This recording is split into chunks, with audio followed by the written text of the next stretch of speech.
আসসালামু আলাইকুম বন্ধুরা, আজকে আরেকটা ব্লগ ভিডিও নিয়ে আপনাদের সাথে চলে আসলাম। আশা করি সবাই শেষ পর্যন্ত দেখবেন। আজকে পুরো দিনটা আমার অনেক ভালো গেছিলো, কারণ হচ্ছে সকালবেলা থেকেই আমার মেয়েটা অনেক খুশি ছিল। কারণ বাচ্চা কাচ্চারা যদি খুশি থাকে তাহলে কিন্তু অনেক বেশি ভালো লাগে মা বাবার। আমার মনে হয় প্রত্যেকটা মা বাবার ক্ষেত্রে এমনটা হয়ে থাকে। আজকে আমার মেয়েটা অনেক বেশি খুশি, কারণ হচ্ছে তার বাবা হঠাৎ করে এদিকে যে সাদা জামা নিয়ে আসছে, সে বলতেছে 2 দিন আগে নিয়ে আসছিলো, বলতেছিল আমাকে যে এগুলো ধুয়ে দিয়ে বাবুকে একটু পরিয়ে দিয়ে দেখবো নি বাবুকে কেমন লাগে। আর সে তো জানে তার বাবুকে প্রত্যেকটা জিনিস পরে অনেক বেশি সুন্দর লাগে। আর মনে করেন যে আমি এই সাদা জামাটা 3-4 দিন ধরে নিয়ে আসছে, ধুয়ে দিতে বলছিল, আমি ধুয়ে দিতে পারিনি। প্রত্যেকটা দিন বলে যে ধুয়ে দিছে, সে একটু দেখবে যে তার মেয়েকে কেমন লাগে। তা আমি ধুয়ে দিতে পারিনি, পরে হচ্ছে আজকে ধুয়ে দিছিলাম। ধুয়ে দেওয়ার পর বিকালবেলা তার বাবা এসে পড়ায় দিছিল। দেখেন কত সুন্দর লাগতেছে, মাশাআল্লাহ বলবেন, একবার বড় বড় লাগতেছে। আমার মেয়েটার বয়স কিন্তু মাত্র এই যে 1.5 বছর চলতেছে, তাই দেখেন 2 বছর 2.5 বছরের বাচ্চার মতো লাগতেছে। আর আমার মেয়েটা বয়স হিসেবে অনেক বেশি লম্বা হয়ে গেছে, আর এই শরীর হিসাবে কিন্তু তার গায়েতে এই জামাটা অনেক বেশি মানাইছে মাশাআল্লাহ। আর এই সাদা জামাটার হাতটা একটু বড় ছিল, পায়ের পায়জামাটা অনেক বড় ছিল। আমি হচ্ছে এগুলো গুছাই দিছিলাম। হাতের ইয়েগুলো আপুর কাছ থেকে সেলাই করে নিতে চাইছি, যেহেতু আমার ননদ হচ্ছে দর্জি, তাকে বলছি যে একটু সেলাই করে দিয়েন। আর সেলাই করে দেওয়ার পরে অনেক সুন্দর হয়েছিল এই জামাটা। আমি বাসায় নিয়ে আসছি, যেহেতু আমার বোনের বিয়ের মধ্যে হচ্ছে যে কোনো একটা মেয়ে পরানো যাবে। এরপর দেখি যে আমার শাশুড়ি বাজার থেকে হচ্ছে এই গুছাই মাছগুলো নিয়ে আসছে। অনেক দিন পরে এই গুছাই মাছ দেখলাম।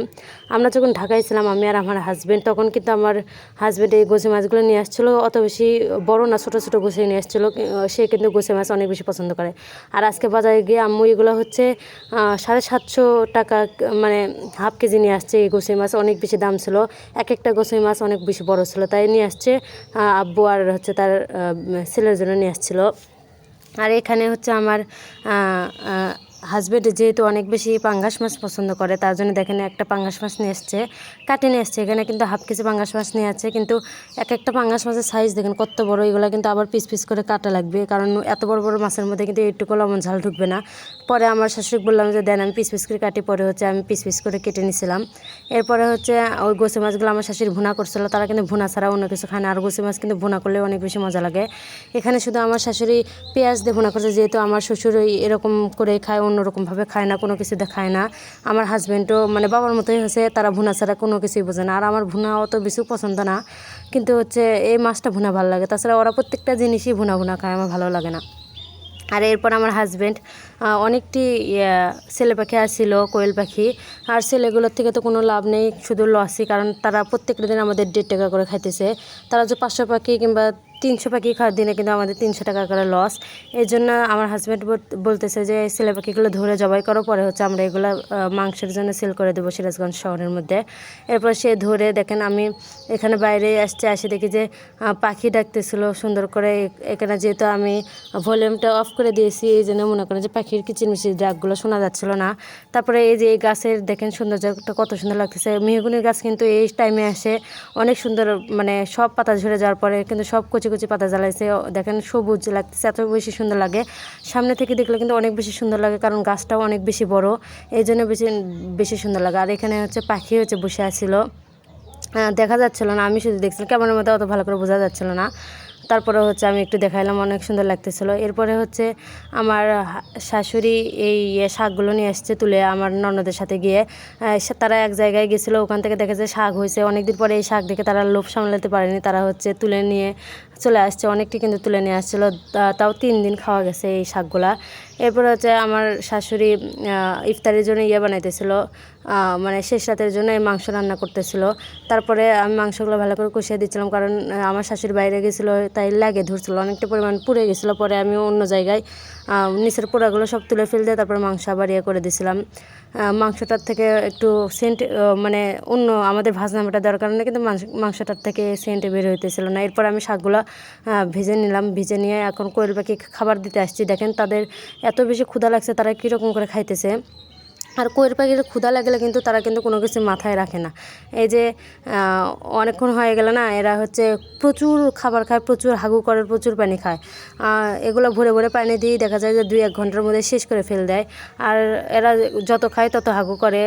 আবার মনে করেন যে খাবারও অনেক বেশি করে দেওয়া লাগে, কারণ খাবারও অনেকটা বেশি পরিমাণ খায়। ওরা সারাক্ষণ খায় আর হাগু করে, এই জন্য মনে করেন যে দেখেন কীরকম করে খাইতেছে, মারামারি করে খাইতেছে, এত বেশি ওদের ক্ষুধা লাগছিল।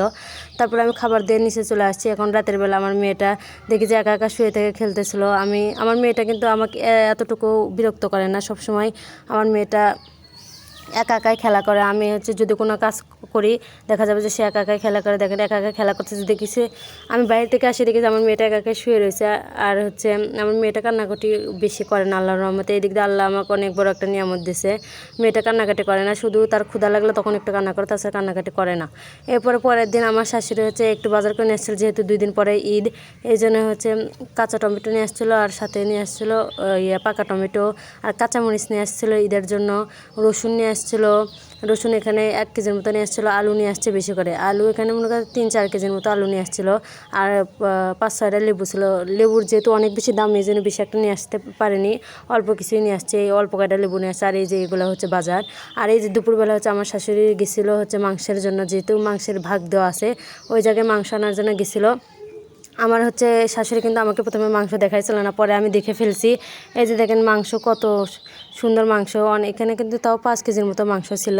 পরে আমি রাতের বেলা আমি কলা দিয়ে দুধ দিয়ে ভাত যেহেতু অনেক বেশি পছন্দ করি, তাই কলা দিয়ে একটু দুধ দিয়ে ভাত খেয়ে নিয়েছিলাম। আমার মেয়ের জন্য দুধ জাল দিয়েছিলাম, ওখান থেকে একটু দুধ বাছায়। আমার মেয়েটা যেহেতু দুধ বেশি একটা পছন্দ করে না, এই জন্য আমি কলা দিয়ে দুধ দিয়ে খেয়ে ফেলতেছিলাম।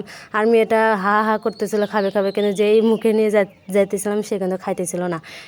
যেহেতু একবার মুখে দিছিলাম, দেখেন এরপর একবার মুখে দিছিলাম, সে কিন্তু ফট করে খাবারটা ফেলে দিয়েছে। যে দেখছে কলা আর দুধ আর ফেলে দিছে।